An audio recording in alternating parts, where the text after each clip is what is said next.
कश्मीरी पंडित कर्मचारियों को कथित तौर पर एक बार फिर ऑनलाइन धमकी दिए जाने का एक मामला सामने आ रहा है। इस बार यूएलसी यानी कि यूनाइटेड लिबरेशन काउंसिल के नाम से एक धमकी भरी पोस्ट ऑनलाइन साझा की गई, जिसमें कश्मीरी पंडित कर्मचारियों को निशाना बनाया गया है। और सबसे चिंता की बात यह है कि कथित धमकी वाले पत्र में कुछ लोगों के मकान नंबर और गली नंबर तक का जिक्र किया गया है। इससे उन कर्मचारियों और उनके परिवारों की सुरक्षा को लेकर बड़े सवाल खड़े हो रहे हैं।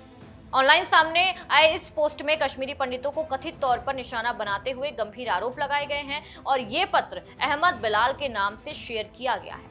इसमें दावा किया गया है कि पहले भी चेतावनी दी जा चुकी है, संबंधित लोगों की हर गतिविधि पर नजर रखी जा रही है। पत्र में कश्मीरी पंडित कर्मचारियों पर यह आरोप लगाया है कि वो दिल्ली में बैठे अपने कथित आकाओं के इशारे पर काम कर रहे हैं। हालांकि इन पत्र में किए गए दावों की स्वतंत्र रूप से कोई पुष्टि नहीं है। कथित धमकी कश्मीर में रहने वाले घाटी से बाहर चले गए कश्मीरी पंडितों के बीच भी अंतर करने की कोशिश की गई है। पत्र में दावा किया गया कि जो कश्मीरी पंडित कश्मीर छोड़कर नहीं गए वो सुरक्षित हैं, जबकि बाहर जाने वाले पर अलग अलग आरोप लगाए गए हैं। और इस तरह की भाषा ने एक बार फिर कश्मीरी पंडित समुदाय की सुरक्षा और घाटी में उनके भविष्य को लेकर चिंता बढ़ा दी है।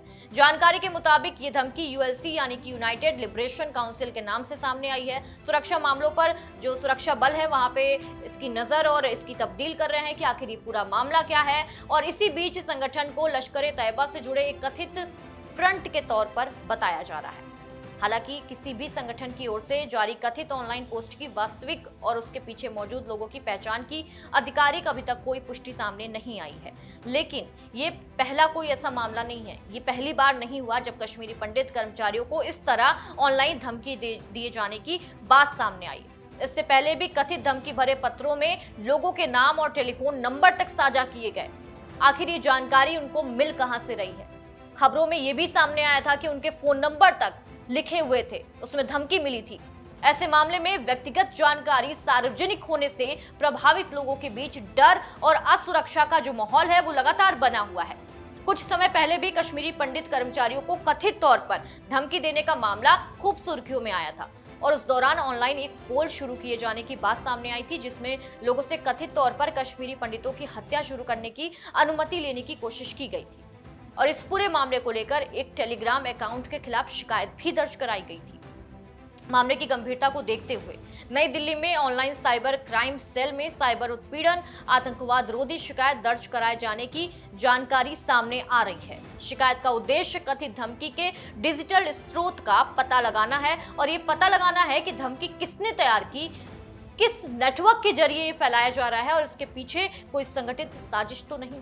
अब जांच एजेंसियों के सामने सबसे बड़ी चुनौती ये है कि ये पता लगाना है कि धमकी सिर्फ ऑनलाइन डर पैदा करने की कोशिश है या इसके पीछे वास्तव में कोई सक्रिय नेटवर्क मौजूद है, खासकर तब जब कथित पोस्ट में लोगों की निजी लोकेशन से जुड़ी जो जानकारी है उसका दावा किया जा रहा है।